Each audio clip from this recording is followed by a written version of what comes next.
大家好，我是丽姐，欢迎大家来听相亲故事，感谢大家的订阅。今天给大家讲一个刚刚发生在广州的真实婚礼事件，简直是让人气得牙痒痒。这件事情在网上已经传疯了，各大平台都在转发讨论。作为从事婚恋服务多年的老司机，我见过无数奇葩的婚礼闹剧，但是这次的事件真的是刷新了我的认知下限。事情是这样的，广州小伙阿杰和女方小林经过2年恋爱，终于要步入婚姻殿堂。阿杰是家里的独生子，父母对这个儿媳妇很满意，婚前把家里的一套房子过户一半给了儿子，还给了一笔丰厚的彩礼钱。小林家里条件一般，但是小姑娘长得漂亮，性格也挺好，至少表面上看是这样的。两家人相处的也算和谐。婚礼筹备期间虽然有一些小摩擦，但都在可接受范围内。婚礼定在上个月的吉日，阿杰家里准备的相当充分，酒店是5星级的，婚车队伍有10几辆豪车，婚礼司仪和摄影团队都是广州有名的，前后花了差不多50多万。这在广州算是比较体面的婚礼了。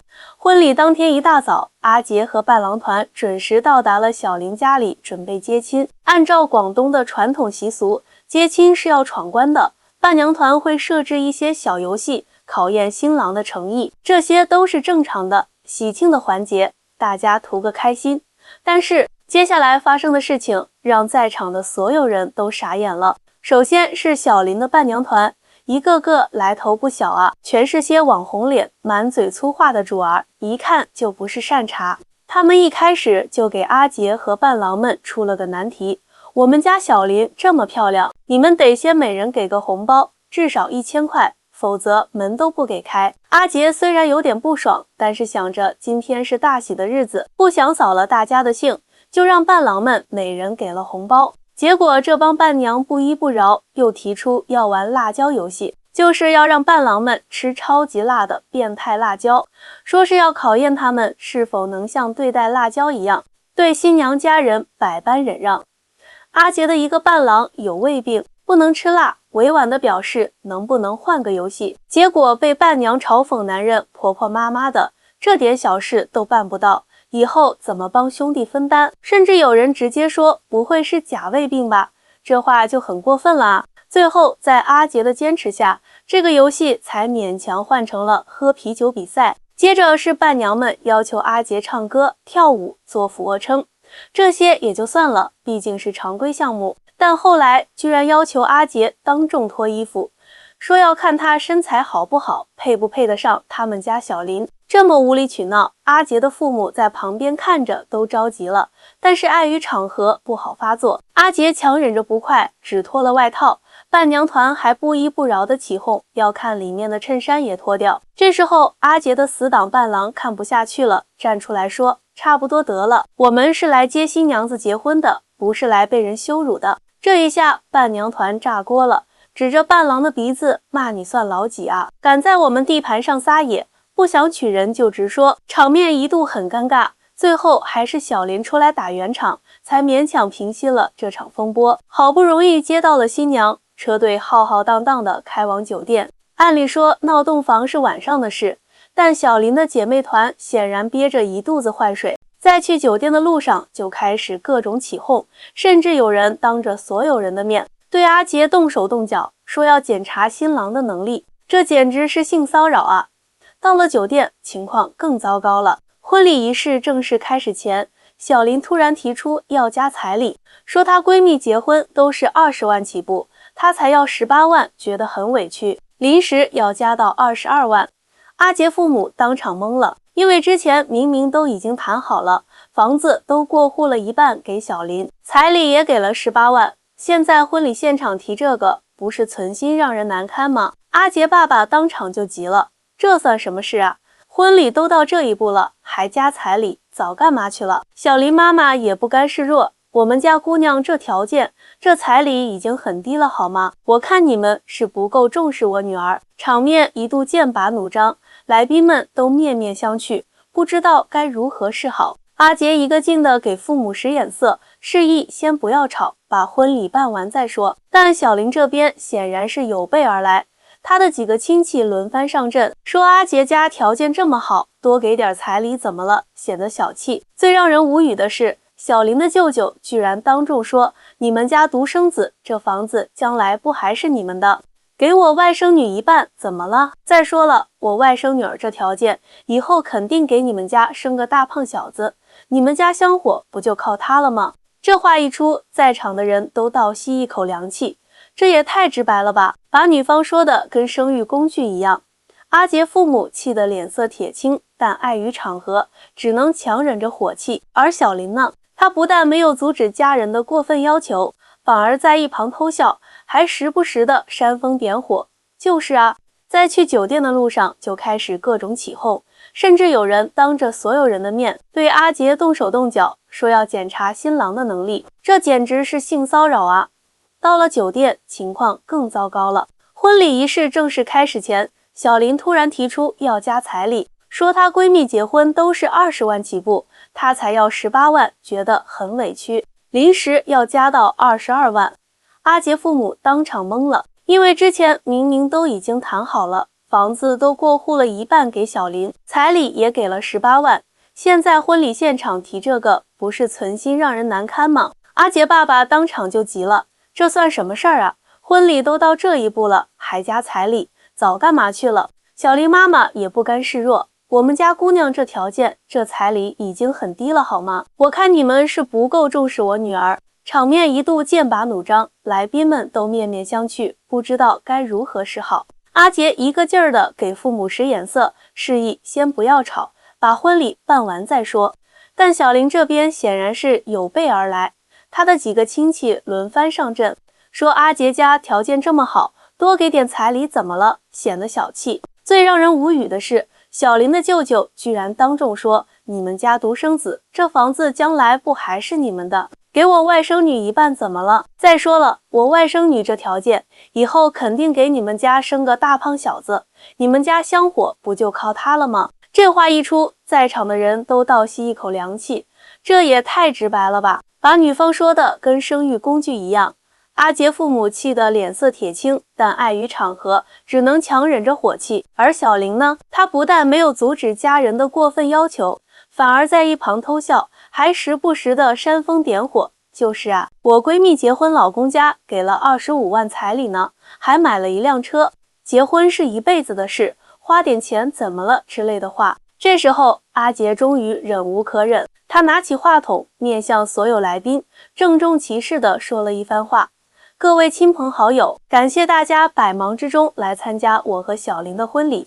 婚姻是人生大事，我一直以为我找到了真心相爱的人，但今天发生的一切让我不得不重新思考这个决定。全场鸦雀无声，所有人都没想到阿杰会在这个时候说这样的话。我尊重小林和他的家人，但我不能接受在婚礼现场被要求加彩礼。这不仅仅是钱的问题，而是尊重和信任的问题。如果连这最基本的契约精神都没有，我们的婚姻又怎么可能幸福长久呢？阿杰的声音很平静，但字字句句都透着坚定。这下可把小林和他的家人给惊到了，他们万万没想到老实巴交的阿杰居然敢当众反抗。小林立马变了脸色，冲到阿杰面前，声泪俱下地说，你什么意思啊？当着这么多人的面让我难堪，我不就是要求多加一点彩礼吗？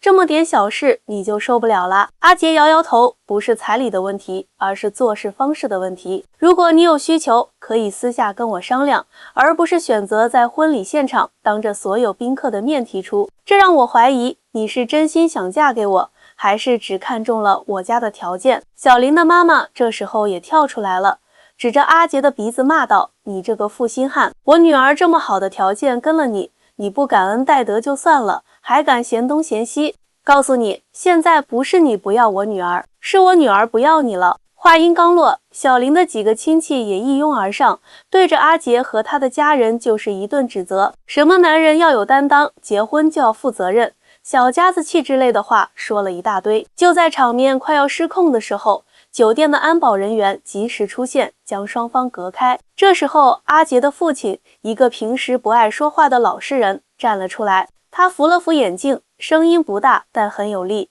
我们家条件虽然不算差，但也是靠着几十年的辛勤劳动积攒下来的。彩礼的事情之前都谈好了，现在临时加价，像什么话？再说了，我们把房子都过户一半给你们家姑娘了，这比彩礼值钱多了。婚姻是2个人的事，2个家庭的事，不是做生意，更不是敲诈勒索。阿杰父亲的一席话说的，在场的许多宾客都暗暗点头。确实，现在的年轻人结婚，彩礼是一回事，但如果连最基本的诚信都没有，那这婚姻还有什么意义？小林这时候可能也意识到事情闹大了，态度软了下来，拉着阿杰的手说：“老公，我就是随口一说，你别当真嘛。今天这么重要的日子，咱们别为了这点小事闹得不愉快，好不好？”但阿杰显然已经下定决心，他轻轻挣脱了小林的手。今天发生的一切让我看清了很多事情，我想我们都需要冷静一下，婚礼暂时取消。各位亲友，实在抱歉，今天的酒席已经安排好了，大家请尽情享用，我先失陪了。说完，阿杰对自己的父母使了个眼色，一家3口就这样离开了宴会厅，只留下目瞪口呆的宾客和气急败坏的小林一家。婚礼取消的消息很快就传开了，不少参加婚礼的宾客把现场的情况发到了网上，引起了广泛关注和讨论。大部分网友都支持阿杰的决定，认为他做得非常正确，面对如此无理取闹的女方，就应该果断取消婚礼，不能惯着。我作为一个从事婚恋服务多年的红娘，必须说阿杰的处理方式非常明智。婚姻不是儿戏，也不是买卖交易。如今的年轻人结婚，彩礼的确是个敏感话题，但关键是双方要有诚信，要相互尊重。如果连结婚这样的人生大事都充满了算计和欺骗，那这段婚姻肯定不会幸福长久。故事还没完，婚礼取消后的第3天，小林和他的妈妈找到了阿杰家里，态度来了个180度大转弯。小林哭得梨花带雨，说自己当天也是被家人和闺蜜怂恿，一时糊涂才提出加彩礼的要求，现在非常后悔，希望阿杰能够原谅他。小林妈妈也一改之前的嚣张态度，不停地给阿杰父母鞠躬道歉，说自己当天是气昏了头，说了很多过分的话，请阿杰一家大人不计小人过。这突如其来的态度转变让阿杰一家都很诧异，后来才知道原来是小林发现自己怀孕了。她和阿杰在订婚后就发生了关系，现在已经有了2个月的身孕。小林原本打算等婚礼后再告诉阿杰这个好消息，没想到婚礼取消了，他只好把这张王牌提前打了出来。听到这个消息，阿杰的父母脸色变得很复杂，一方面他们很期待有个孙子或孙女，另一方面小林和他家人的所作所为实在让人寒心，他们担心儿子以后的婚姻生活会很艰难。阿杰冷静地对小林说，孩子的事情我们需要先做个亲子鉴定确认，如果真的是我的孩子，我会负责，但这不意味着我们一定要结婚。小林听到亲子鉴定3个字，当场就炸毛了。你什么意思？怀疑我给你戴绿帽子？我堂堂黄花大闺女跟了你，你居然这样侮辱我？阿杰没有被他的情绪影响，平静地说，这不是侮辱，而是对双方负责。婚礼上发生的事情已经让我对你产生了怀疑，我需要确定一切。如果孩子是我的，我会承担起做父亲的责任，如果不是，那就各走各路。听到这里，小林妈妈又坐不住了，指着阿杰破口大骂，你这个没良心的东西，我女儿肚子里怀着你的骨肉，你居然怀疑她的清白，告诉你不结婚也行，那你就等着赔偿我女儿的青春损失费，少说也得30万。阿杰冷笑一声，青春损失费？您这是把您女儿当成什么了？再说了，如果孩子不是我的，难道不是你们欺骗了我吗？小林一听这话，立刻变了脸色。什么亲子鉴定？我堂堂一个黄花大闺女，凭什么要受这种侮辱？你不信任我，那这婚我还真不结了。孩子我自己会养，不需要你负责。说完，拉着妈妈就走。这一下，阿杰和父母都愣住了。按理说，如果小林真的怀了阿杰的孩子，而且想要结婚，那他应该会同意做亲子鉴定来证明清白才对。这么坚决的拒绝，反而让人更加怀疑了。1周后，阿杰通过朋友打听到，小林根本就没有怀孕，她是听了闺蜜的馊主意，想用怀孕的谎言来逼阿杰就范。因为按照传统观念，男方如果让女方怀孕，就必须负责到底，结婚是跑不掉的。得知这个真相，阿杰彻底死了心。他给小林发了条信息，表示两人的关系到此为止，希望他不要再来纠缠，否则他将会采取法律手段保护自己。同时，他也让律师起草了一份声明，表示解除婚约的决定是基于对方多次欺骗和不诚信的行为，并非无故悔婚，因此不存在任何赔偿问题。小林收到信息和律师声明后，气得直跳脚，扬言要把阿杰告上法庭，说他玷污了自己的清白，要他负责到底。但他的律师朋友告诉他，如果他坚持诉讼，很可能会因为虚假怀孕的欺诈行为而被反诉，对他更为不利。最终，小林不得不接受现实，放弃了对阿杰的纠缠。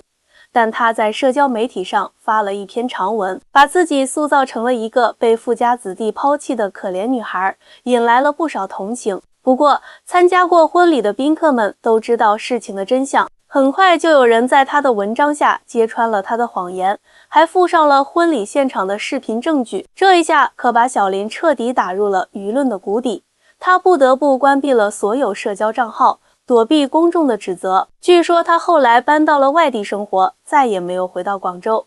而阿杰呢，这次婚礼风波虽然让他损失了不少钱，但却让他躲过了一场可能会毁掉他一生的婚姻。半年后，他通过正规的相亲渠道认识了一位医生小慧，两人性格相投，很快就确立了恋爱关系。在交往过程中，小慧表现得体贴大方，从不计较物质条件，两人的感情也越来越深厚。1年后，阿杰和小慧举行了简单而温馨的婚礼。这次没有任何无理取闹的环节，没有天价彩礼的争执，有的只是两个相爱的人对未来的憧憬和承诺。阿杰的父母看到儿子终于找到了真爱，也是喜不自胜。这个故事告诉我们，婚姻是人生大事，千万不能草率决定。很多人以为结婚就是办个仪式，签个字，但其实婚姻的本质是两个人的结合，是两个家庭的融合。如果连最基本的诚信和尊重都没有，那这段婚姻注定不会幸福长久。作为一名从事婚恋服务多年的红娘，我见过太多像小林这样的女孩，把婚姻当成了攀附富贵的工具，认为找个有钱人嫁了就能一劳永逸。但他们忽略了一个最基本的道理，真正的婚姻需要两个人共同经营，需要相互尊重、相互理解。如果一方只想着索取而不付出，这样的婚姻怎么可能幸福呢？同样，我也见过太多像阿杰这样的男孩，老实本分，对感情专一，却因为太过忍让而被对方得寸进尺。所以我想说，忍让是必要的，但原则问题上绝不能妥协。当你发现对方存在严重的诚信问题时，一定要及时止损，不要抱着侥幸心理继续下去，否则受伤的只会是自己。说到彩礼问题，这确实是当前婚恋市场上的一个痛点。作为红娘，我认为彩礼是中国传统文化的一部分，适当的彩礼表达了男方对女方的重视和尊重，这没什么问题。但如果把彩礼当成卖女儿的交易，或者把它作为衡量婚姻价值的唯一标准，那就南辕北辙了。记得有位智者说过，婚姻不是一场交易，而是一次共同的冒险。在这场冒险中，两个人需要相互扶持、相互鼓励，共同面对生活的风风雨雨。如果一开始就充满了算计和欺骗，那这场冒险注定会以失败告终。阿杰的故事在网上引起了广泛讨论，很多网友都表示支持他的决定。有人说不惯着这种无理取闹的行为，点赞；还有人说这才是真男人，有原则，有担当。甚至还有女网友表示，作为女生，我也看不下去那种狮子大开口的行为，太丢人了。确实，在婚恋市场上，像小林这样的行为并不少见。有些女孩子受到宁愿坐在宝马车里哭，也不要坐在自行车后面笑这类扭曲价值观的影响，把婚姻当成了改变命运的捷径。殊不知，这种功利心态反而会毁掉他们获得真爱的机会。而像阿杰这样敢于在婚礼现场站出来捍卫自己尊严的男性，其实是越来越多了。他们不是不尊重女方，而是在用实际行动告诉大家，婚姻需要平等、尊重和诚信，不是一场你情我愿的交易。作为红娘，我想对正在寻找另一半的年轻人说几句话。第一，选择伴侣时，不要只看表面条件，更要看对方的品德和三观。一个人的外表可能会随着年龄增长而改变，但内在的品质往往一生不变。第二，恋爱期间要多观察对方在细节上的表现，比如对服务员的态度、对父母的孝顺程度、遇到困难时的处理方式等等，这些都能反映出一个人的真实性格。第三，婚前一定要充分沟通，尤其是关于彩礼、房子、未来生活方式等重要问题，不要因为害怕伤害感情而回避这些话题，提前达成共识，比婚后发现问题再解决要容易得多。第四，如果在恋爱或婚姻中发现对方有原则性的问题，比如欺骗、不诚信、过度自私等，一定要及时止损，不要抱有侥幸心理。感情可贵，但自尊和原则更重要。最后，希望每一对恋人都能找到真正适合自己的另一半，建立幸福美满的家庭。也希望像阿杰这样的故事能给大家一些启示和思考。婚姻不是终点，而是另一段人生旅程的起点。在这段旅程中，我们需要的不是算计和欺骗，而是真诚和相互扶持。只有这样，我们才能走得更远、更幸福。说到这里，我想起一句话，婚姻就像一只手套，从外面看也许光鲜亮丽，但只有真正戴上它的人才知道它是否合适。希望大家都能找到那只最适合自己的手套，而不是被表面的光鲜所迷惑。好了，今天的故事就讲到这里。如果你们喜欢我讲的这个故事，欢迎点赞、订阅我的频道，我会定期分享更多婚恋领域的真实故事和专业建议。也欢迎在评论区留言，说说你对这个故事的看法。我是丽姐，我们下期再见。